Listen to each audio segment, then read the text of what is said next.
Bonsoir à toutes et à tous et bienvenue pour cette, je vérifie, 154e émission de Justice Citoyenne, regard croisé entre citoyens et avocats avec Maître David Guyon, avocat au barreau de Montpellier, au barreau de Paris également. Donc pour cette émission en direct, n'hésitez pas à liker, vous abonner et surtout poser vos commentaires, vos questions en commentaire, pardon. Nous tenterons d'y répondre à la fin de l'émission. On a pris un petit peu de retard puisque pour ceux qui ont suivi, vous avez le petit flash info de David quelques minutes avant justement ce live. Je pense que certains nous ont rejoints dessus. Pour ceux qui n'étaient pas dessus, voilà, sachez que vous avez David qui vers 19h45 effectue en principe 19h45, 20h quand il est pas en retard, mais bon, il travaille beaucoup, on va pas lui le reprocher. Notamment. Effectivement, j'étais dans la préparation de notre émission de ce jour. Énormément de choses à dire. On va essayer d'être évidemment synthétique. Je t'ai envoyé mon article quelques minutes avant le début de l'émission. Je pense que tu vas le voir. Il y a beaucoup de choses à dire. On va essayer d'être vraiment le plus efficace et donner les informations qui me paraissent les plus essentielles. Mais clairement, on a vraiment énormément de choses à se raconter. Exactement. Donc ce soir, on va parler, comme on a évoqué donc la semaine dernière, notamment le contrôle numérique, si on peut dire ça ainsi. Est-ce qu'on va être tous contrôlés, tous surveillés à distance via le numérique, avec la surveillance numérique de masse, et notamment, on voit que ça arrive, on va dire par la petite porte, avec une proposition du Sénat qui propose de pouvoir, par exemple, contrôler les chômeurs, notamment pour savoir, on va dire, s'il n'y a pas de la fraude et savoir s'ils sont bien chez eux, etc., etc.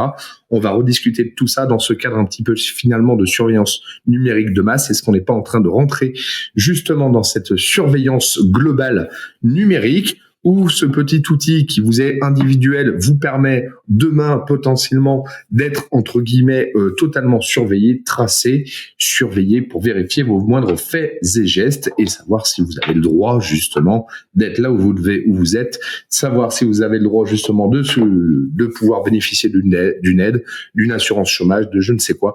Voilà. Vers quoi sommes-nous en train d'aller, pardon. Excusez-moi, je suis en train de bafouiller ce soir.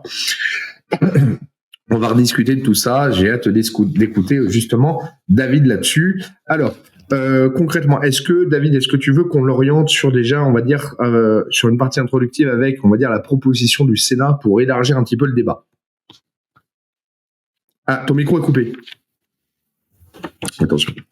Oui, bien sûr, on va commencer par ça, mon cher Pierrick. Juste deux infos. On diffuse en direct sur TikTok, juste ici. Alors, si jamais vous passez par là, faites-nous un petit coucou, ça nous fera toujours plaisir. Et évidemment, on vous invite à vous abonner à la chaîne de Pierrick.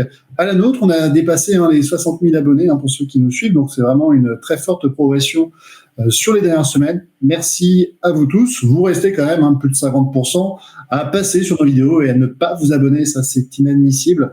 Donc, bien entendu, petit pouce, commentaire, on s'abonne et on partage si on trouve ça intéressant.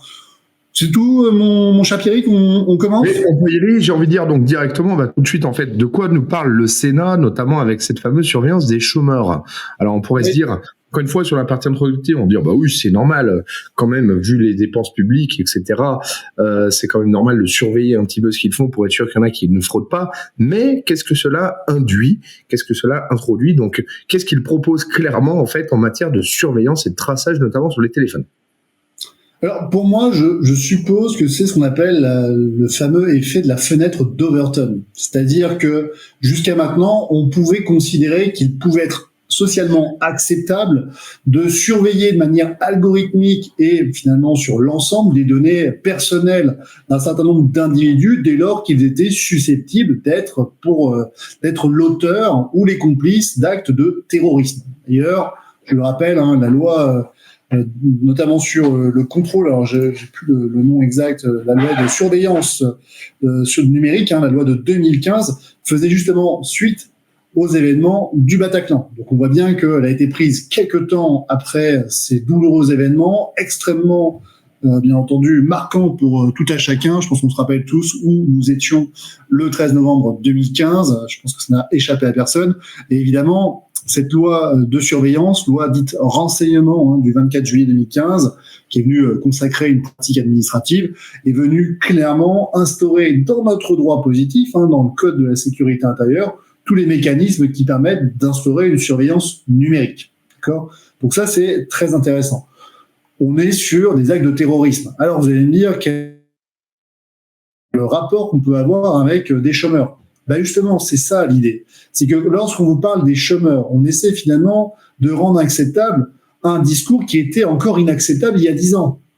Il y a 10 ans de ça, si on vous avait dit on va surveiller des bons citoyens qui ont pour seule faute d'être privés d'emploi, involontairement, je rappelle, c'est quand même ça le bénéfice de l'allocation retour à l'emploi, vous êtes privé involontairement d'un emploi, eh bien, ça aurait fait hurler dans les chaumières tout à chacun, et à juste titre. C'est quand même terrible de se dire qu'on va commencer à instaurer une surveillance de masse sur des personnes qui sont des demandeurs d'emploi, qui sont dans une situation de précarité. Je rappelle, quand on est demandeur d'emploi, généralement, on n'attend que ça d'avoir un emploi. Ou alors, évidemment, vous êtes un assisté de la société. Dans ce cas, le problème, il est plus profond, il est pathologique. Vous avez besoin d'un papa pour prendre soin de vous. Donc voilà, c'est comme ça. Il n'y a pas de souci. Encore une fois, si l'État français le permet, eh ben, vous avez raison d'en profiter. Mais quoi qu'il en soit, quand on est demandeur d'emploi, a priori, on n'a commis aucune faute.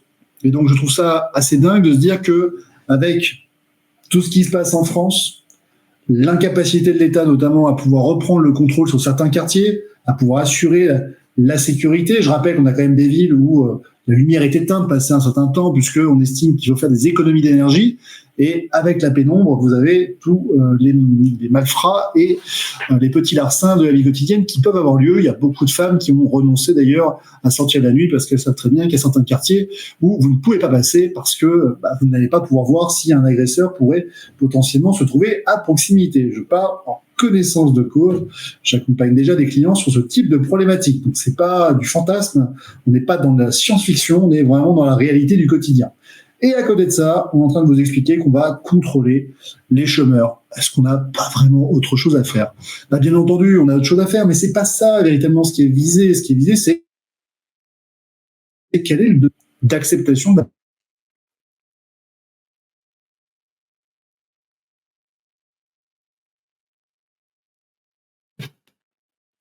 reproché.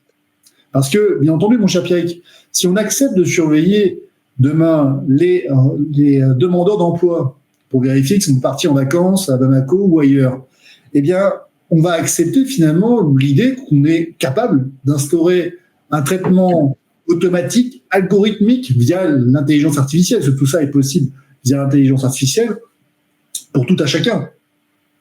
Et si on accepte ça, mon cher Pierrick, ça veut dire quoi ?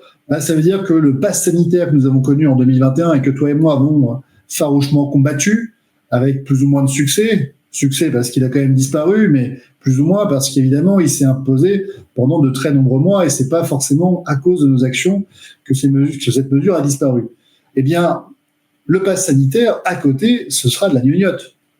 Parce que le pass sanitaire, il vous suffisait de rentrer des informations, vous pouviez être véritablement établi, vacciné, etc. Il y avait quand même pas mal d'alternatives pour trouver des solutions plus ou moins légales. Encore une fois, rien ne vous empêchait d'aller vous frotter dans des lieux de convivialité et d'attraper le virus. Je rappelle qu'il y en a beaucoup qui l'ont fait. Voilà, je citerai pas de nom, mais bref, on a été très nombreux à le faire. Et évidemment, c'était une sacrée technique qui permettait d'échapper à une loi qui était stupide. On vous dit, si vous êtes contaminé, vous pouvez vous éviter l'injection expérimentale. Donc évidemment, qu'on fait les gens qui ne la voulaient pas, ils se sont contaminés. Voilà. Bref, règles stupides, comportements stupides. Je rappelle que c'est pareil en matière d'imposition. On avait inventé l'impôt sur les portes et les fenêtres.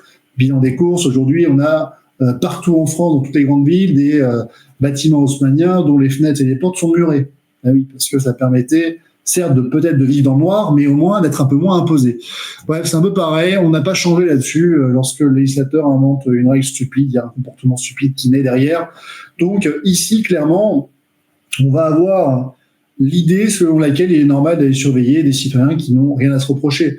Qu'on aille, évidemment, taper les fraudeurs, bon, pas de problème, mais qu'on aille surveiller tout à chacun parce qu'on se dit que potentiellement ils sont tous des malfrats en puissance, là, évidemment, c'est, à mon sens, la fin de la démocratie.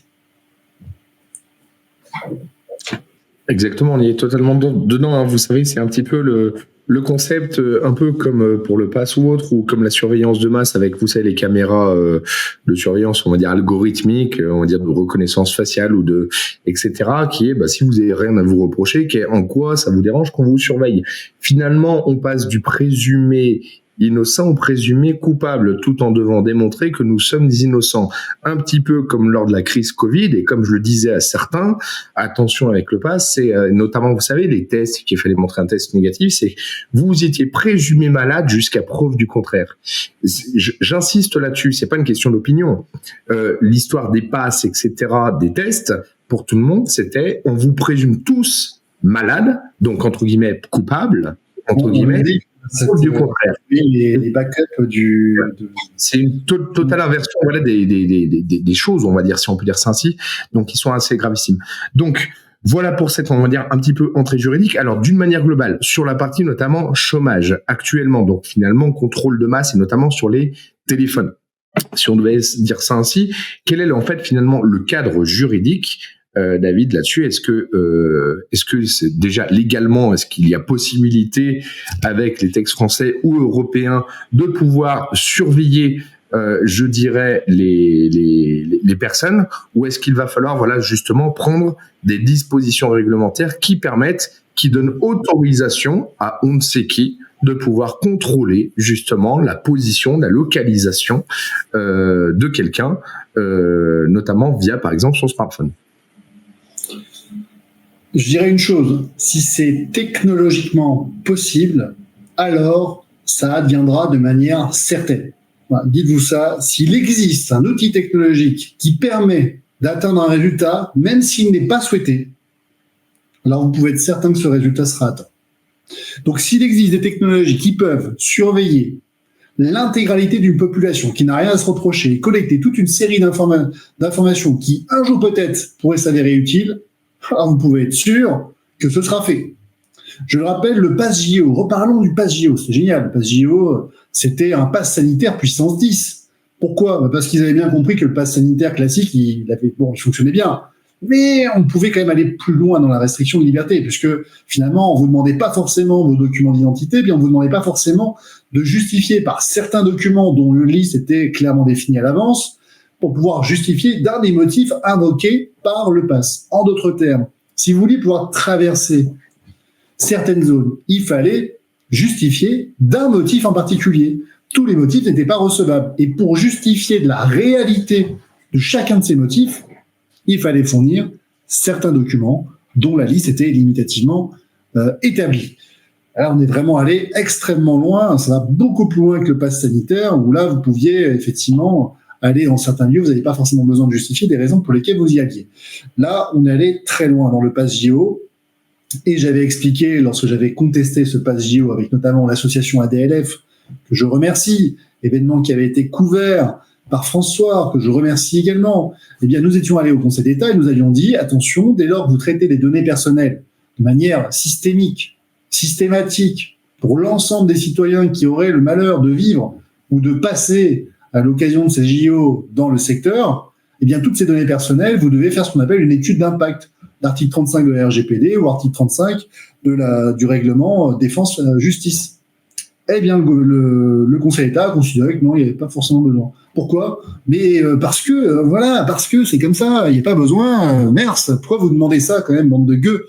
Évidemment, on n'avait pas besoin de savoir pour quelle raison on va collecter toutes ces données. Alors, il fallait que ces données soient supprimées 3 mois plus tard. Je ne sais pas si quelqu'un a la capacité de vérifier que ça a bien été supprimé. Moi, personnellement, je m'appelle Darmanin, je m'appelle Macron. Oui, officiellement, sur les listes, je les supprime, mais je conserve toutes ces datas. Mais oui, parce que c'est extrêmement sympathique d'avoir toutes ces informations. Quand on vous dit que l'information, c'est une véritable richesse, je vais vous donner un exemple très concret.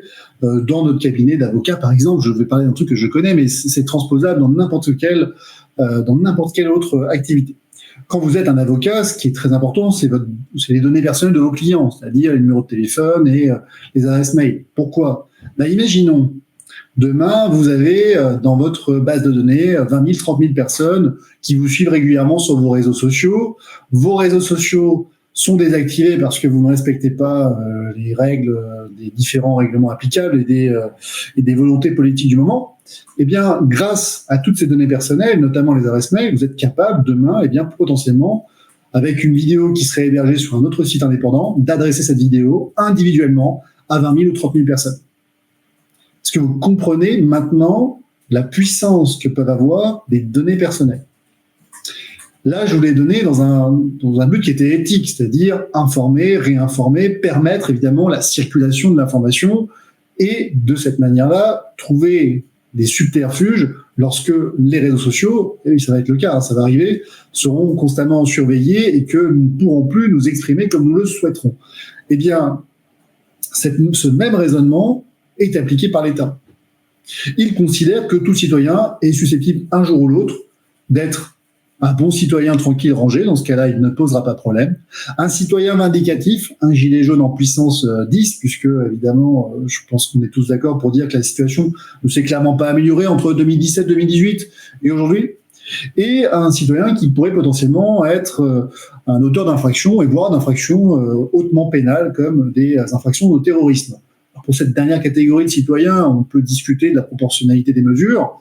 Alors pour les deux autres catégories précédentes, pour moi, ces mesures sont totalement contraires à un état de droit. Eh bien, quand vous êtes un État et que vous avez toutes ces données entre vos mains, vous n'oubliez jamais que la raison d'État justifie tout.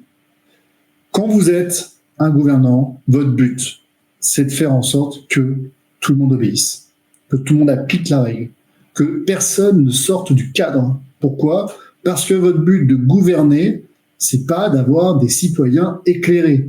C'est de gouverner, de tenir par le pouvoir, et on le voit aujourd'hui par la peur, une population qui demain pourrait considérer que stop, tout doit s'arrêter, on arrête de nous faire les poches, on arrête de prendre des décisions qui sont manifestement contre l'intérêt national, on redevient souverain et on arrête d'emmerder les bons citoyens. Je rappelle, mon cher Pierre, je sais pas si tu l'as vu, je sais pas si vous l'avez vu, mais on a été dans certaines communes jusqu'à surveiller ce que vous mettiez dans vos poubelles. Là, voilà, je pense qu'on a tout dit. Exactement, merci pour ces éléments. En fait, alors, techniquement, et on pourra redébattre un petit peu après, parce qu'il faut qu'on avance un peu. Techniquement, alors du coup, est-ce que tu sais s'il y a possibilité pour les opérateurs de pouvoir davantage, maintenant qu'on a vu, on va dire que légalement ce serait possible si toutefois on l'écrit, mais finalement techniquement, au-delà juste de l'outil, on va dire techniquement, est-ce que les opérateurs pourront donc transmettre? Comment est-ce que ça pourrait se passer? Est-ce que tu as regardé un petit peu? On va dire, voilà, comment ça pourrait se produire pour voir, bah tiens, si demain le Sénat et que ça passe à l'Assemblée nationale, etc., et qu'on ait cette fameuse surveillance qui soit inscrite dans la loi, comment est-ce que ça pourrait se transcrire finalement indirectement, techniquement? Est-ce qu'il va falloir une validation des opérateurs? Voilà. Qu'est-ce que tu peux nous apporter là-dessus si tu as déjà des éléments? Bien sûr. Alors, concrètement, le cadre juridique, aujourd'hui, c'est l'article L851-3 du Code de la sécurité intérieure. Alors, allez le lire. Il prévoit les motifs pour lesquels on peut collecter de la donnée et les modalités de collecte de ces données personnelles qui vont pouvoir être réalisées. Les motifs, accroche-toi bien, mon cher Pierrick, sécurité nationale, ok, comme on ne sait pas vraiment ce que ça convient, tu comprends bien que ça peut être problématique. La prévention du terrorisme, qu'est-ce qu'un terroriste? C'est quand même intéressant. La prévention de la criminalité organisée, la défense des intérêts économiques, industriels ou scientifiques essentiels de la France, qu'est-ce qui est essentiel, qu'est-ce qui ne l'est pas, la prévention des atteintes graves à la paix publique. Donc, quelqu'un qui pourrait demain haranguer les foules sur les réseaux publics pourrait peut-être demain faire l'objet de ce fichage parce qu'il pourrait porter atteinte gravement à la paix publique. Bon, tu vois bien qu'on a quand même des notions assez fourre-tout. On comprend l'idée qu'il faille laisser au gouvernement quand même une certaine marge de manœuvre. On peut tous l'entendre, mais clairement, avec cette caste au pouvoir, on est très inquiet parce que eux, tant qu'ils sont en train de flirter avec la légalité, même si au passage, ils te rabotent un bout très, très important de tes libertés fondamentales, tant qu'ils peuvent se rattacher à une base juridique plus ou moins obscure, ils le feront. Ils l'ont fait, ils le feront. Alors, Tu invoques un de ces cinq motifs, tu as le droit d'intercepter des communications. Alors, soit tu demandes l'autorisation des opérateurs téléphoniques, soit tu ne demandes pas, c'est simplement le Premier ministre qui décide. Il y a la Commission nationale de contrôle des techniques de renseignement, bon, il faudrait voir comment elle est composée pour savoir si vraiment on a une autorité administrative indépendante. Bon, si c'est des copains, c'est pareil. Tu sais comment ça marche. Tu mets 10 personnes dans une pièce, les 10 personnes pensent la même chose, c'est comme si tu avais une personne. D'accord ? D'où le fait qu'il faille toujours insérer un 10e singe. Rappelle la théorie du 10e singe. 9 singes pensent pareil, on met un 10e singe qui ne pense totalement différemment, et à partir de ce moment-là, on a une vraie contradiction. C'est tout l'enjeu du film de 12 hommes en colère. Je vous invite vraiment à aller le voir. C'est en noir et blanc, mais sincèrement, franchement, c'est du pur génie. Alors, interception des communications, la captation des données informatiques, logiciels espions et autres, pose de balises GPS ou de micro. On rappelle qu'il n'y a même pas forcément besoin de poser de micro. On peut rentrer directement dans votre smartphone et puis on est chez vous. On vous écoute dans vos ébats et débats les plus intimes, évidemment. Et l'usage algorithmique pour détecter des menaces sur les réseaux. En fait, on va scanner tous les outils que vous utilisez, tous les outils Internet que vous allez utiliser. On va tout scanner, on va tout savoir de vous. On va peut-être même mieux vous connaître que vous-même, grâce notamment à toute cette collecte et analyse de données. Auparavant, c'était difficile parce qu'il fallait collecter toute une série d'informations extrêmement importantes. Aujourd'hui, avec l'intelligence artificielle, est-ce qu'elle est intelligente ou pas? Ça, c'est un autre débat. Encore une fois, je salue mon Mochi. Mais clairement, aujourd'hui, elle est capable d'ordonner, de classer et de présenter de manière synthétique de la data en très grande importance. Et c'est vraiment ça, je pense, vraiment l'innovation. Les outils restent les mêmes, mais c'est juste la capacité à pouvoir les traiter de manière efficace et avec de l'intelligence artificielle qui fait qu'aujourd'hui, tout le monde est susceptible de pouvoir être contrôlé. Chose qui n'était pas possible avant. Et je l'ai dit au début de l'émission, et ce sera probablement la phrase choc de notre émission. Si c'est possible technologiquement, alors ça adviendra. Merci à toi. Petite parenthèse, tu vois, on parle de l'intelligence artificielle en programmant tout à l'heure le live là sur ma chaîne YouTube. Je suis retourné sur le live qu'on a fait la semaine dernière. Tiens, petite parenthèse. Je ne sais pas si d'ailleurs ton monteur, notamment Gauthier, a vu ça. J'ai vu une nouvelle fonctionnalité qu'il y a sur YouTube. C'est notamment dans le live de la semaine dernière. Je parle de Hélène Banoun. Et si tu regardes sur la description, dans l'onglet description détaillée de ma vidéo, donc de notre live ensemble sur ma chaîne YouTube de la semaine dernière, donc quand vous êtes en direct, je retrouve une photo de Hélène Banoun, j'ai rien modifié, voilà, avec un commentaire marqué, on va dire, personne citée, donc YouTube qui a intégré directement dans la description, personne citée dans le live, Hélène Banoun. Je te remontre rapidement, j'ai été très surpris, je me suis dit c'est quoi ça, et encore une fois, finalement, ça montre une chose, que tout est analysé, tout est on va dire, tout est vérifié, et j'ai été surpris. Attendez, je vais essayer de voir si je retrouve. Je regarde vite fait. Vous savez, quand on parlait de... Hop, est-ce que je retrouve la description? Je vais y arriver. Oui, regardez. Je ne sais pas si vous voyez. Donc là, je suis sur l'émission, et vous voyez, personne... voilà ce qui m'affiche. Moi, je n'ai rien cité du tout. C'est tout seul. Il me ressort donc Hélène Banoun. Ça apparaît, ça? Alors, dans les personnes mentionnées. Voilà. Si je clique sur information, ces personnes sont mentionnées dans la vidéo. La précision peut varier, en savoir plus ou envoyer des commentaires. Voilà, donc... alors... bien, pas bien, j'en sais rien. Finalement, ça nous montre, on est totalement dans ce contrôle total, où vous avez vu, là, on a fait un live, je parle de quelqu'un comme ça au hasard, ça vous retrouve une photo avec le nom, le prénom, sans que ça m'ait proposé de le faire. Je n'ai rien validé du tout. J'ai découvert ça par hasard sur ma propre chaîne. Enfin, on montre, on va dire, encore une fois, finalement, c'est dans la continuité de ce que tu disais, techniquement parlant, ils sont capables, on va dire, de faire, enfin, on est capable de faire des choses, on va dire, extraordinaire aujourd'hui, extraordinaire au sens pas spécialement bien ou pas bien. C'est, on va dire, qui sont capables de faire pas mal de choses. Surtout abonnez-vous. Voilà.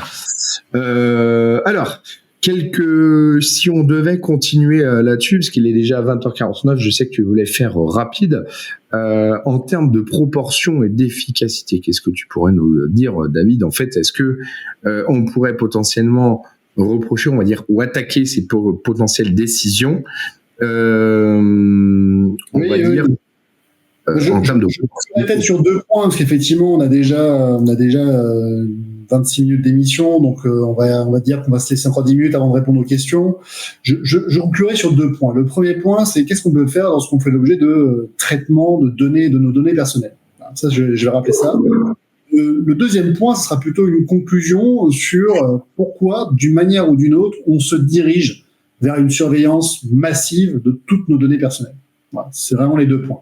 Alors, le premier point, c'est qu'évidemment, vous êtes encore en démocratie. Alors, démocratie autoritaire, vous vous rappelez, hein, j'ai dit que c'était un régime qui se disait démocratique, mais qui recourait à tous les mécanismes d'un régime autoritaire. Démocratie autoritaire, vous aurez donc compris, dans lequel la population pense naïvement, bon, c'est parce qu'on la maintient dans cet état de pensée, pense qu'elle est en démocratie. C'est donc le plus sournois des régimes, parce que alors qu'il s'apparente en certains points, voire en tout point, à un régime dictatorial, il se prétend comme étant un régime démocratique et les citoyens pensent qu'ils sont dans un tel régime. Donc c'est terrible parce qu'on est vraiment dans un rêve éveillé dans lequel finalement on ne se rend pas véritablement compte de ce qu'il en est. Donc le principe est la chose suivante. Si vous faites l'objet de traitement de vos données personnelles, vous pouvez bien entendu demander des comptes. Alors à qui ? Aux juges, et notamment aux juges administratifs. Vous avez toute une série de droits qui vous sont toujours reconnus, qui n'ont pas été abolis et qu'il faut systématiquement marteler. L'article 8 de la Convention européenne des droits de l'homme, droit à la vie privée familiale, le même article que celui pour lequel je vous indique qu'il est possible de refuser un traitement expérimental, eh bien c'est le même qui vous permet demain de refuser que l'ensemble de votre vie soit scanné, analysé de manière généralisée alors qu'il n'y a rien à vous reprocher.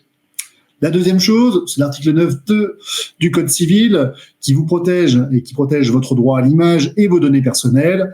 Vous avez également la RGPD, le Règlement général de la protection des données, c'est le petit dernier, le plus récent, de 2016, qui vous donne quand même toute une série de droits qui ne sont pas négligeables et qui vous permettent vraiment d'avoir un arsenal juridique à opposer au gouvernement. Donc ça, c'est quand même l'idée de vous dire que vous n'êtes pas démunis et qu'il existe des moyens, évidemment, de contester tout cela.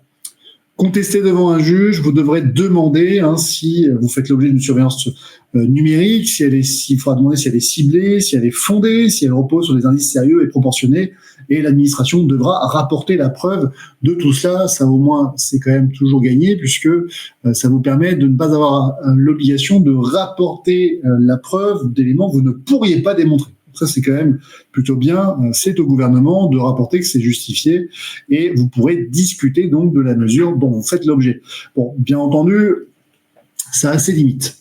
La première chose, c'est que financièrement, tout le monde n'a pas la possibilité de saisir un juge. Alors, je sais, notre législateur et malheureusement beaucoup de magistrats pensent que c'est facile pour un citoyen de saisir un juge. Non, c'est faux. La réalité, c'est clairement que ça reste, il faut le dire, un produit. L'avocat, le service juridique, c'est un produit de luxe. Même si on va tenter au mieux qu'on va pouvoir mettre en place. Je sais que dans mon cabinet, on essaye au maximum de mettre en place des paiements échelonnés, de solliciter les assurances et parfois l'aide juridictionnelle. Alors je rappelle que je n'ai pas l'aide juridictionnelle au sein de mon cabinet, puisqu'il y a plein de raisons. Le fait que ça fait 3 ans qu'on a demandé dans certains dossiers à être désigné, qu'on ne l'est plus, parce que on a été, on va dire, peut-être repéré par les magistrats de la commission de l'aide juridictionnelle, mais quoi qu'il en soit, on attend plus de 3 ans certaines désignations. Deuxièmement, parce que économiquement, c'est pas tenable pour un cabinet d'une dizaine de personnes comme nous, mais il n'en demeure pas moins que parfois, je le rappelle, j'interviens toujours dans la série des soins sans consentement. Donc c'est une désignation d'office, je suis l'avocat commis d'office, donc voilà, c'est juste pour dire que ça existe toujours. Mais hormis cela, ça reste quand même un produit de luxe et tout le monde n'a pas la possibilité de s'offrir cette solution. Donc, que faire lorsque on n'a pas les moyens, soit financiers, soit intellectuels, de savoir contester? Eh bien, il en demeure que nous avons des atteintes injustifiées à nos libertés fondamentales. Donc, dire qu'il y a la possibilité de saisir un juge, ça ne veut pas dire qu'il est concrètement possible de lutter à armes égales avec un gouvernement qui va analyser, scruter et récolter toutes vos données personnelles pour vous analyser. La deuxième chose, c'est que c'est extrêmement difficile de savoir que vous avez été fiché, analysé et évidemment qu'on a collecté toute une série de données personnelles sur vous. Généralement, quand vous le découvrez, c'est qu'il est trop tard. C'est que vous faites l'objet d'une décision prise à votre compte par l'administration. Donc, ce n'est qu'une mesure, on va dire, réparatrice, mais qui ne permet jamais de prévenir un tel traitement de vos données personnelles. C'est donc assez insatisfaisant, puisque finalement, vous allez guérir, mais jamais prévenir. Et dans une démocratie, c'est terrible de savoir que vous pouvez à tout instant être surveillé, parce que lorsque vous êtes surveillé, même à titre préventif, même lorsque vous ne savez pas si vous êtes vraiment surveillé, mais que vous vous dites, bon, c'est possible, eh bien, vous ne dites plus et ne faites plus les mêmes choses. Et ça a un effet. Hein. Ça a été notamment évoqué par la Cour européenne de l'homme, hein, qui parle notamment. Alors, j'avais noté tout à l'heure le chilling effect. Le chilling effect, c'est un effet dissuasif. C'est en réalité le fait d'anticiper la potentialité que vous êtes surveillé. Et donc, vous allez adapter votre comportement, vous auto-censurer dans l'hypothèse où vous seriez surveillé. Donc, c'est terrible, en fait. Que vous soyez surveillé ou que vous ne le soyez pas, en fait, dans les deux cas, c'est terrible pour la démocratie. Donc, vous avez la possibilité de contester, vous avez la possibilité de vous y opposer, mais malheureusement, c'est insatisfaisant. C'est la raison pour laquelle on doit impérativement combattre systématiquement les sorties dans la presse qui commencent à dire qu'on va aller surveiller des citoyens qui, par principe, n'ont commis aucune faute. Je le rappelle, les demandeurs d'emploi n'ont pas à culpabiliser. Bénéficier de l'allocation de retour à l'emploi, c'est un droit. Et encore une fois, les sanctions ne doivent tomber que sur ceux qui fraudent ce droit. Mais comme d'une manière générale, dès lors que vous commettez une infraction, on ne doit pas contrôler de manière généralisée, automatisée et préventive tout demandeur d'emploi parce qu'il bénéficie d'une aide sociale. En tout cas, merci à toi. Est-ce que pour toi, c'est un petit peu la conclusion de la fin? Est-ce qu'on peut passer aux questions ou... Juste une conclusion, j'ai expliqué comment lutter, mais évidemment, ma conclusion, elle est un peu celle que j'ai dans mon article, je ne sais pas si on peut l'afficher, hein. C'est finalement, est-ce qu'on ne se dirigerait pas vers une surveillance de masse généralisée à la chinoise? Bon, je l'ai dit tout à l'heure, je le redis encore une fois, ce sera la phrase de l'émission. Si c'est technologiquement possible, alors ça adviendra. S'il est possible de collecter toutes les données, d'analyser toutes les données, de savoir tout sur tout citoyen, alors si vous êtes un gouvernement sans foi et sans répit, alors évidemment, vous allez utiliser toutes les armes qui sont à votre disposition. Donc oui, on se dirige vers une surveillance de masse à la chinoise. Oui, il va être vraiment temps de pouvoir lutter contre ces sorties de route de nos hommes politiques et de contester et de combattre systématiquement tous les mécanismes qui viendront surveiller des citoyens qui n'ont rien à se reprocher. Merci à toi. En tout cas, encore une fois, très intéressant. On va passer aux questions. Je me permettrai de faire une petite remarque tout à l'heure également pour ceux qui nous regardent, que j'ai déjà fait sur les réseaux sociaux. Alors, première question, pour répondre tout de suite aux questions et je conclurai après. Donc, les chômeurs doivent rester chez eux, Véronique de Provence, à 20h27. Est-ce que c'est vraiment de ça que l'on parle pour l'instant ou c'est juste de prouver que justement on est bien en train de rechercher un emploi et qu'on n'est pas en train de se la couler douce finalement à la plage sur une île, on va dire, déserte? J'exagère. Oui, c'est ça. En fait, ce qu'on va chercher à contrôler, c'est pas de savoir si les chômeurs sont à la maison. Ils sont pas assignés à résidence. Heureusement d'ailleurs. Mais par contre, ça va être de savoir s'ils sont vraiment dans une recherche active d'emploi. Donc s'ils sont à 600 km de chez eux, on peut considérer qu'ils ne sont pas forcément dans une recherche active d'emploi, sauf à supposer qu'ils soient allés postuler à des emplois qui sont à plus de 600 km de chez eux. Encore une fois, on va collecter de la data, on va essayer de récupérer des informations et collecter ces informations ensemble pour voir si, par des faisceaux d'indices concordants, vous êtes vraiment dans une recherche d'emploi. Bon, on est vraiment en train de décortiquer votre vie privée, hein, clairement. On rentre dans le détail, il va falloir vous justifier. Merci à toi. On a une question un petit peu hors sujet, mais si ça peut y répondre. De Nancy à 20h25, notamment, qui a reçu une invitation pour rejoindre un groupe Les Libertés Fondamentales. C'est bien vous? C'est bien nous. Alors, mon cher Pierrick, autre promotion, mais nous avons dépassé les 10 000 abonnés sur la page Facebook. Merci à tous, parce que grâce à vous, nous avons débloqué une option qui s'appelle le canal de diffusion, que nous avons appelé Liberté fondamentale, et sur laquelle on va pouvoir vous partager toutes les informations juridiques qui nous paraissent pertinentes.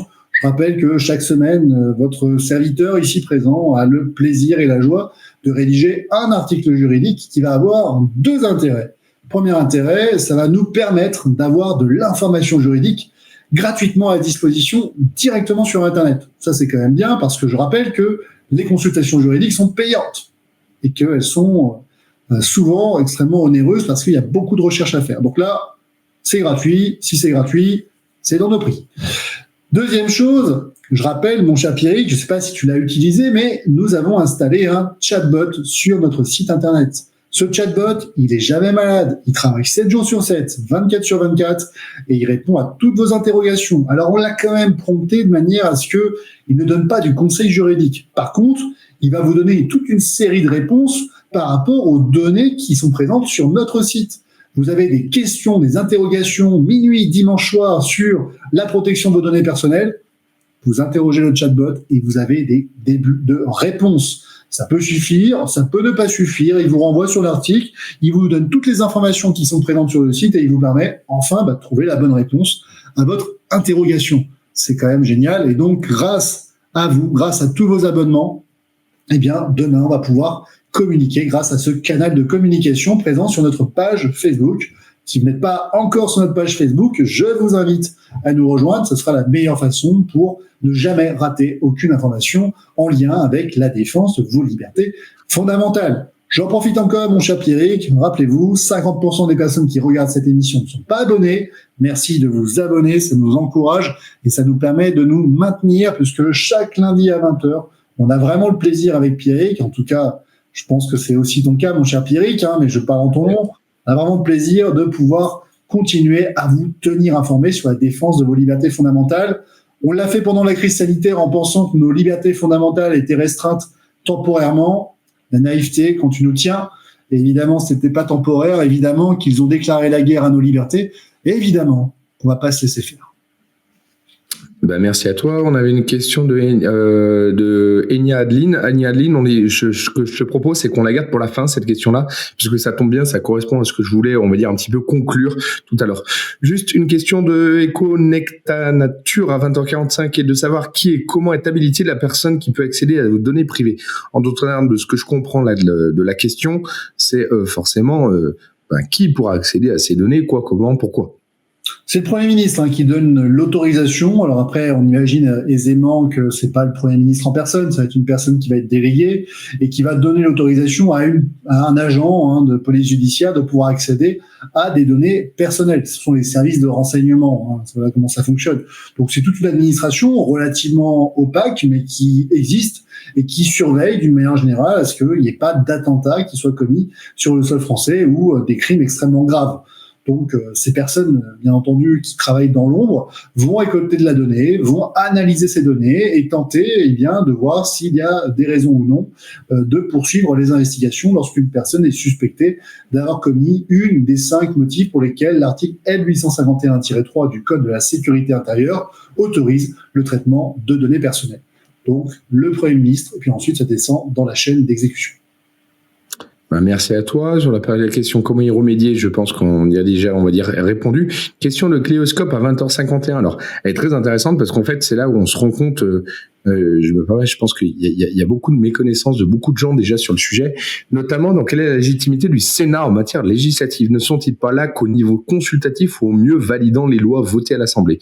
Eh bien non. Alors, je me permets d'apporter un élément de réponse. Dis-moi, on va dire, si j'ai bien retenu ma leçon, mon cher David.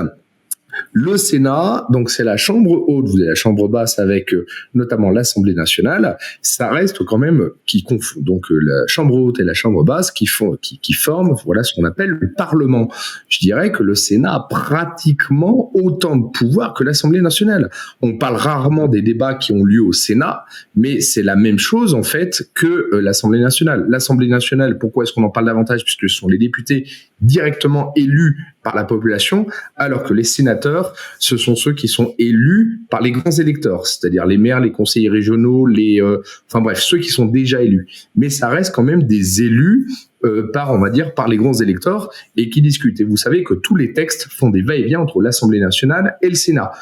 Le petit pouvoir supplémentaire, si on peut dire ça ainsi, qu'a l'Assemblée nationale, c'est notamment lorsqu'on est, vous savez, pour une loi, il y a 2 allers-retours qui se font.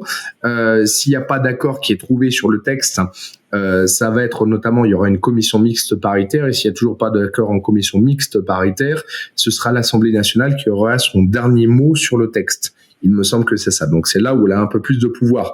Mais sinon, les sénateurs, au même titre que les députés, peuvent faire des propositions de loi, discutent les textes de loi au même titre que les députés, etc., etc. Voilà, peuvent déposer des amendements. Donc, en d'autres termes, on va dire, ça reste, le Parlement global. Vous avez la chambre haute et la chambre basse, voilà, et qui discutent entre guillemets, on va dire, et où les textes justement s'échangent pour, on va dire, arriver au texte final qui est ensuite promulgué par le président de la République. Est-ce que j'ai bien répondu, mon cher David ?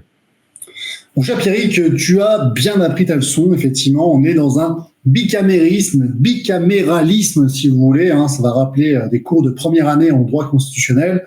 Dans la Ve République, nous avons donc un Parlement qui est composé de l'Assemblée nationale et du Sénat. Il y a une navette entre les deux, c'est-à-dire que chacun peut faire des propositions de loi et peuvent traiter des projets de loi. Je rappelle que propositions, ce sont donc des parlementaires, assemblées, députés ou sénateurs qui vont donc proposer une loi, et les projets de loi, ce sont les propositions du gouvernement qui à 90%, il faut savoir que dans notre législation, ce sont des projets de loi.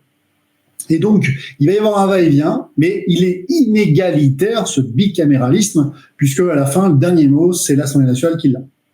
Donc le Sénat peut évidemment retoucher un texte, le modifier, l'amender, être à son initiative, mais à la fin, c'est l'Assemblée nationale qui a le dernier mot et qui peut décider aussi d'accepter une dernière version mise en place par le Sénat. Donc, en d'autres termes, je pense que notre cher Cléioscope, que je salue, puisque c'est un fidèle parmi les fidèles, merci encore, ça fait vraiment plaisir.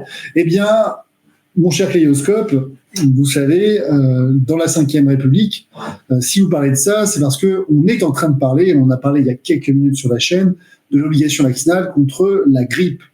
L'Assemblée nationale l'avait initialement discuté suite à un projet de loi, donc c'était le gouvernement qui l'avait mis à l'ordre du jour. Finalement, ça n'a pas emporté le consensus.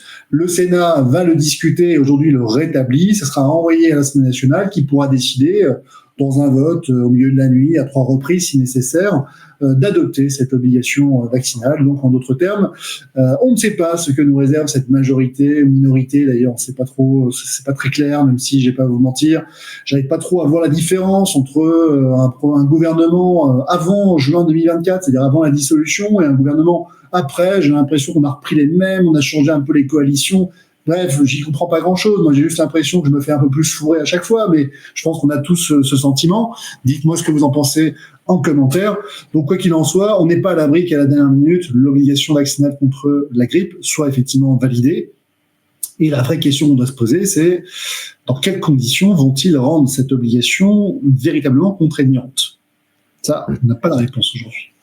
Merci. On a une question à 20h51 de Vincent CD. Dans un état de transformation digitale, un abonnement d'Internet devrait être gratuit logiquement pour tous être égaux, point d'interrogation. Alors, effectivement, c'est une vraie question. Est-ce que tous les services publics doivent être accessibles uniquement par voie digitalisée ? On a des dispositions dans le Code des relations entre le public et l'administration qui prévoient qu'il soit possible de saisir de manière matérielle les services publics. Donc, pour le moment, il n'est pas nécessaire et obligatoire d'avoir une connexion Internet et d'avoir un téléphone, mais c'est clairement rendu plus difficile si vous voulez bénéficier des services publics. Merci à toi. On avait une autre question de Clio à 20h56. J'ai une connexion Internet Starlink en communication directe avec les satellites de Musk. L'État ne peut donc pas me surveiller. Peut-on donc interdire des souscriptions au réseau de Musk ?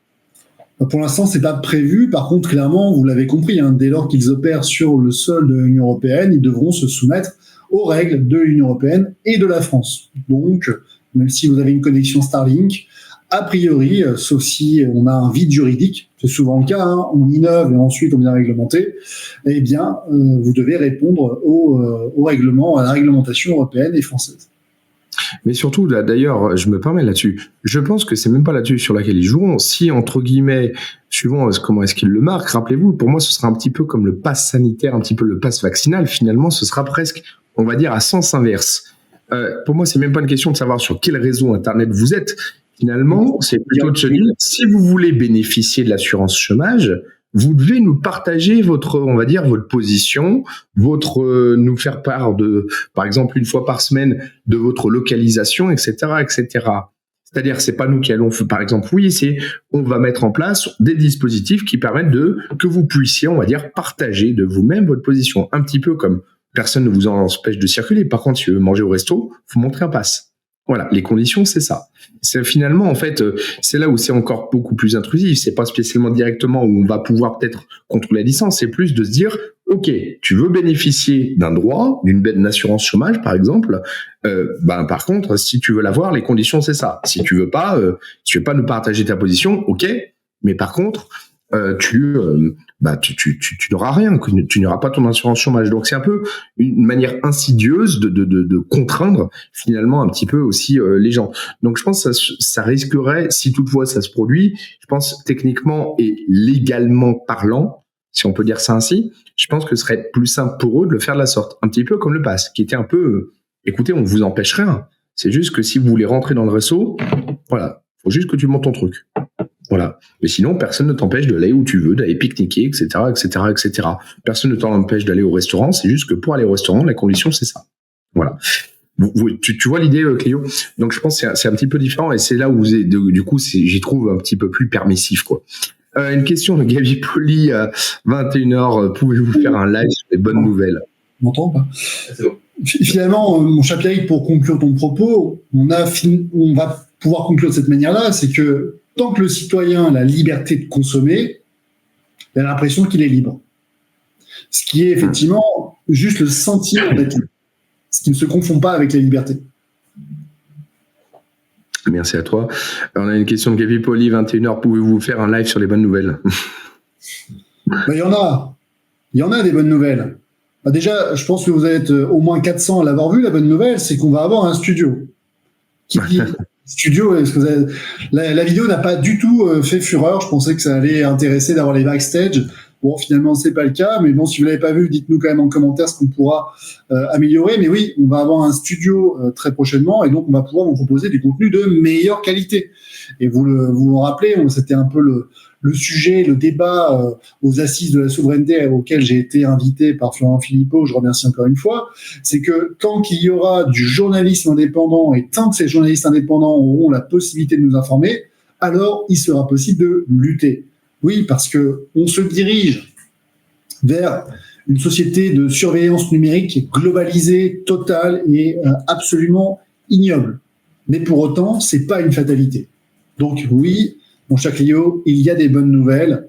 Regardez, ce soir, vous êtes plus de 415 à nous regarder. On a certaines vidéos qui ont atteint les 100 000 vues. C'est exceptionnel. On a la possibilité véritablement de partager de l'information, de sensibiliser les citoyens sur les restrictions de liberté, de manière à ce que lorsque le gouvernement lance sa grenade en se disant « Bon, tiens, on va voir si on peut aller surveiller les chômeurs », eh bien, tout le monde se dise « Non, mais attendez, là, vous êtes en train de dépasser les bornes. Vous ne pouvez pas, dans un pays démocratique digne de ce nom, imposer une telle mesure à des citoyens qui n'ont commis aucune infraction. » Tant qu'il y aura effectivement une opinion publique capable de se lever comme un seul homme, même s'ils ne sont pas extrêmement nombreux, il sera possible de faire reculer ce gouvernement qui ne gouverne que par la peur et gouvernement qui ne gouverne que par les sondages. C'est uniquement de la politique politicienne. Ils n'ont aucun courage et la seule raison pour laquelle ils sont grands, c'est parce que vous êtes à genoux. Mais en tout cas, voilà, merci à toi. Il y a encore quelques autres questions. Est-ce qu'on, comme il est déjà 21h15, est-ce qu'on conclut là? De temps, mon cher Pierrick, on est déjà à 21h15, mais évidemment, posez vos questions en commentaire en fonction du nombre de vues de cette émission. On verra, mon cher Pierrick, si pourquoi pas, on ferait un acte 2 de la surveillance numérique. Je pense que c'est pas la dernière fois qu'on en parlera. Qu'est-ce que tu en penses? Je veux pas te couper le. Très bien, je souhaitais conclure sur la question de Enya Adeline, là, de 20h43.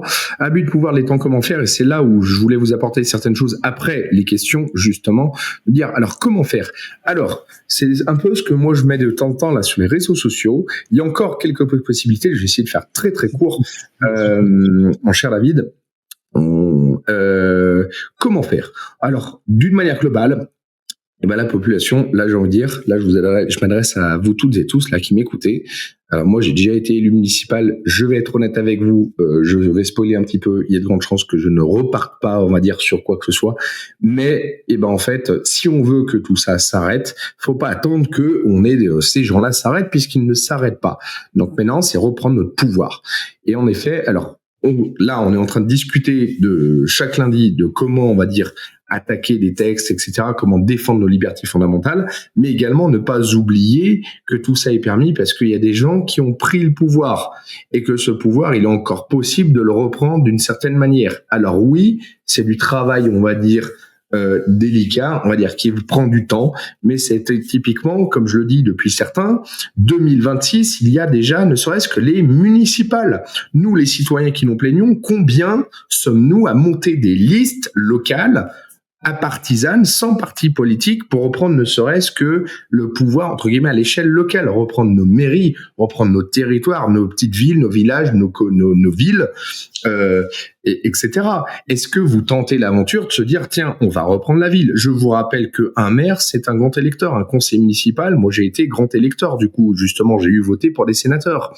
Donc, également, si vous reprenez des villes, c'est vous qui allez élire demain les sénateurs.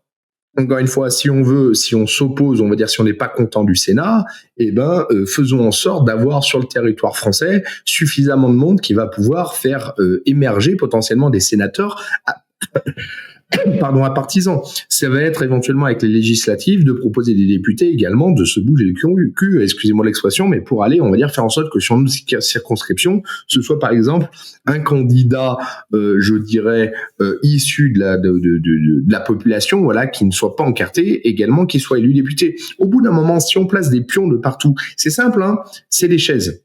Vous avez un nombre de chaises à chaque endroit. Voilà, que ce soit à l'Assemblée nationale, que ce soit dans les mairies, que ce soit au conseil régional, etc. Tous ceux qui veulent le pouvoir, ils les prennent. On ne peut pas éventuellement à un moment donné aussi se targuer de ne pas avoir le pouvoir lorsque dans le système actuel, qui est totalement à remanier, que l'on soit bien d'accord, on ne veut pas, on va dire, les prendre. Si on veut reprendre le pouvoir et faire changer les choses, c'est-à-dire qu'il faut se remettre déjà assis sur les chaises qui sont à ce jour dans ce système, on va dire, disponibles. C'est-à-dire les places, voilà, dans les mairies, les conseillers régionaux, les conseillers départementaux, l'Assemblée nationale, le Sénat. Voilà. À un moment donné, on va dire, si on ne veut pas, on va dire, reprendre le pouvoir de cette manière-là, il n'y a pas, il y a rien de miraculeux, hein. De toute façon, c'est simple, hein.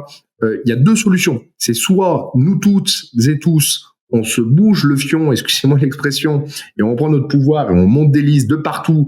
On se dit, maintenant, il faut se réemparer du pouvoir, reprendre le pouvoir sur le terrain, à l'échelle locale, départementale, régionale, à l'Assemblée nationale, au Sénat, comme je viens de vous l'indiquer. Je vous rappelle également qu'un candidat à la présidentielle, pour qu'il se présente, il faut qu'il ait 500 signatures, notamment de maires, et il y a conseillers régionaux, je crois, je sais plus. Il peut y avoir, on va dire, un ensemble de personnes qui peuvent donner les signatures pour qu'un candidat se présente. Donc, encore une fois, si on veut avoir un candidat potentiellement issu justement de la population non encartée, encore faut-il, entre guillemets, qu'on ait déjà, nous, que ce soit réemparé de certaines chaises pour pouvoir propulser ces fameux candidats. Sinon, on n'aura jamais les 500 signatures, etc. Alors oui, le système actuel, on va dire, est très difficile. Les partis politiques sont quand même très implantés, mais à un moment donné, si on n'essaye pas, de toute façon, pour reprendre le pouvoir, il y a deux solutions. C'est soit le système anarchique, c'est pas du tout ce que je prône. Attention, là, on est en direct. N'allez pas me dire que je prône la violence ou quoi que ce soit. Soit un coup d'État par l'armée, mais entre guillemets, pareil, c'est l'armée. Ça veut pas spécialement dire qu'ils vont dire allez-y, la population, on vous laisse le pouvoir comme ça maintenant qu'on a fait le ménage. Voilà, ça n'arrivera pas. Ou sinon, le système anarchiste, c'est-à-dire des gens qui envahissent par exemple l'Élysée ou je ne sais quoi. Et là, pareil, encore une fois, ce sera une question de pouvoir. Hein, c'est-à-dire c'est ceux qui vont s'emparer, qui vont vouloir reprendre le pouvoir, qui vont vous imposer un autre. Vous l'avez vu dans d'autres pays. Hein, quand il y a des renversements de régime, c'est pas spécialement des gens élus par le peuple qui arrivent au pouvoir. Voilà. Bref, donc voilà, je vois pas d'autre solution sur, on va dire, comment, contrer ces fameux abus de pouvoir, si ce n'est le juridique et également sur le terrain aussi, reprendre le pouvoir pour que ces fameuses propositions de loi n'aient plus lieu. Elles ont lieu parce que c'est que des gens qu'on ne veut pas, on va dire, qui sont au pouvoir. Ben, si on met que des citoyens, demain, ces propositions de loi du Sénat, par exemple, n'existeraient plus. Vous voyez ce que je veux dire? Donc, je pense qu'il faut aussi qu'on se re-responsabilise. Parce que elle serait tuée dans l'œuf, je pense. Pardon? En tout cas, elle serait tuée dans l'œuf. Elle ne sortirait même pas dans la presse. On se dirait tellement que le sénateur va se griller sa carrière et va passer pour un débile mental qui ne pourrait pas se passer d'une tutelle ou d'une curatelle. On se dirait, il vaut mieux le préserver et faire en sorte que cette bêtise ne sorte jamais dans la presse. Là, clairement, il lance des pavés dans la mare en voyant un peu comment va réagir l'opinion publique et en se disant, bon, en fonction de la réaction et du degré de soumission de la population, peut-être qu'on va avancer un pion en plus dans ce but qui est toujours, évidemment, de contrôler l'intégralité de vos données. Puisque si on sait exactement ce que vous pensez, si on connaît, par exemple, vos goûts en matière sexuelle, je rappelle, les sites pornographiques aujourd'hui sont soumis à un contrôle d'identité. Vous ne pouvez pas vous connecter à un site pornographique si vous ne montrez pas patte blanche, notamment que vous êtes majeur. Vous ne pensez pas un seul instant qu'il soit possible de connaître exactement qui se connecte, à quelle fréquence, quels sont les sites choisis, la catégorie, les catégories que vous allez rechercher, vos petits fantasmes et les vidéos que vous appréciez tout particulièrement. Que pensez-vous qu'un gouvernement soit capable de faire lorsqu'il aura de telles données sensibles à votre sujet ? Évidemment, dans un monde démocratique, on pourrait se dire que ces données personnelles ne devraient jamais être balancées sur la place publique. Mais si un jour un agent du renseignement vient vous voir et vous dit « Bon, écoutez, soit vous vous calmez sévèrement, soit on va balancer l'ensemble de ces données. » Et la petite que vous voyez, qui est votre maîtresse depuis plusieurs années et qui visiblement vit dans l'ombre de votre épouse légitime, pourrait apparaître en plein milieu d'un repas de famille. Vous imaginez comment il serait possible de pouvoir contrôler une population vindicative en se disant simplement que vous allez collecter de la data et avec une facilité qui ne nécessitera plus, comme aujourd'hui, l'emploi de moyens parfois disproportionnés. Voilà, je pense qu'on a ici une illustration très concrète, très simple, du fait que si demain un État sait tout de vous, je peux vous assurer que vous ne lèverez plus le moindre petit doigt parce que vous savez que votre vie sociale, professionnelle, familiale, sexuelle peut demain être totalement exposée sur la place publique. Eh ben en tout cas, merci à toi. Alors Cléo qui pose la question, est-ce que tu penses qu'ils laisseront faire les petits? Mais encore une fois, si on ne teste pas, on n'en sait rien et ce sera dur. Mais en fait, encore une fois, on est vraiment dans une période qui peut prendre peut-être plusieurs années, où ces années-là qui viennent, en fait, c'est qu'est-ce qu'on va vouloir en faire toutes et tous ensemble et à quel niveau, à quel degré, on va dire, d'implication est-ce qu'on va vouloir se réemparer, entre guillemets, du pouvoir populaire, si on peut dire ça ainsi. Voilà, je dirais que le sort, il est entre nos mains, entre les mains de la population, et que des fois, alors attention, c'est pas bien ce que je vais dire, attention, ne me tapez pas dessus, mais des fois, je me demande, est-ce que globalement, sur la population globale, c'est des fois, est-ce qu'on n'a pas également, qu'on mérite, on a délaissé tout le pouvoir politique en se disant, la politique, ça ne m'intéresse pas, bah forcément, ceux que ça intéresse, ils vont. Est-ce qu'on peut se plaindre à un moment donné que ceux qui sont intéressés par ce système politique viennent prendre les places, on va dire, qui sont, qui sont bonnes. Pardon? Qui sont bonnes, parce que la soupe est bonne. Voilà, et la soupe est bonne, évidemment. Bon, donc, on va conclure. Je suis désolé, je vais arriver, je suis quasiment en batterie. Je te propose, si ça te convient, qu'on annonce l'émission de la semaine prochaine. De quoi parle-t-on? Demain, la semaine prochaine, lundi, 20h, comme tous les lundis, on parlera de consentement médical. Un sujet ô combien d'actualité. On aura l'occasion de revenir évidemment sur la crise sanitaire, sur la vaccination contre la grippe. On aura peut-être plus d'éléments sur qu'est-ce qui se passe si vous refusez. Et on reviendra d'une manière générale sur le consentement à un acte médical qui, il faut le rappeler, a complètement disparu avec la crise sanitaire et dorénavant toutes les vaccinations qui s'imposent comme une sorte de nouvelle religion à laquelle on serait tous contraints d'adhérer. Donc, pensez à vous abonner pour ne pas rater la prochaine émission. 50% d'entre vous regardent l'émission mais ne sont pas abonnés, donc ça vraiment, on va arrêter.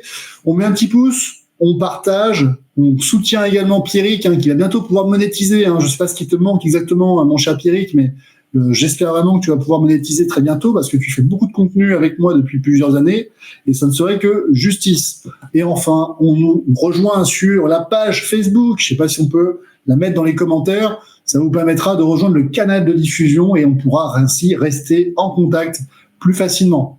Pierrick, je te laisse le mot de la fin, évidemment. Et en tout cas, merci à toutes et tous. Pensez à liker, vous abonner, repartager. Encore une fois, voilà, merci également aussi à Gauthier en coulisses. Vous avez vu, voilà, où il y a quand même, depuis qu'il est arrivé, on a également eu pas mal de changements. Gauthier qui dit coucou, qui épingle vos commentaires, qui me permet du coup de davantage moi pouvoir échanger avec vous également. Donc c'est lui qui suit tous les commentaires, qui me les épingle, qui nous prépare tout, qui prépare voilà tous les coulisses. Donc merci à toi Gauthier, que je rencontrerai le 16 janvier. Tout à fait, le 16 janvier, l'inauguration des nouveaux locaux. Vous voulez en savoir plus sur ces nouveaux locaux? Je ne sais pas si Gauthier a la possibilité de remettre la vidéo qui a fait 400 vues. Donc vraiment une vidéo incroyable, alors qu'on y a vraiment passé du temps et de l'énergie à la monter. Bon, c'est pas grave, ce sont les backstage. Mais si vous voulez en savoir un peu plus sur ce projet de studio dans un cabinet d'avocat, vous pouvez aller voir cette vidéo qui dure, 7-8 minutes. Ouais, c'est ça. Mettez-la en accéléré, il n'y a pas besoin de la mettre en version normale. Mais vous pouvez y aller. Et parenthèse, je me suis libéré pour le 16 janvier, du coup. J'ai réécrit à mon client. Je suis ravi de te compter parmi nous et tu me diras si je te réserve une chambre d'hôtel. Ça marche. Allez, bonne soirée tout le monde. À lundi. Merci Gauthier. Bonne soirée. Ciao, ciao. Pierrick, générique.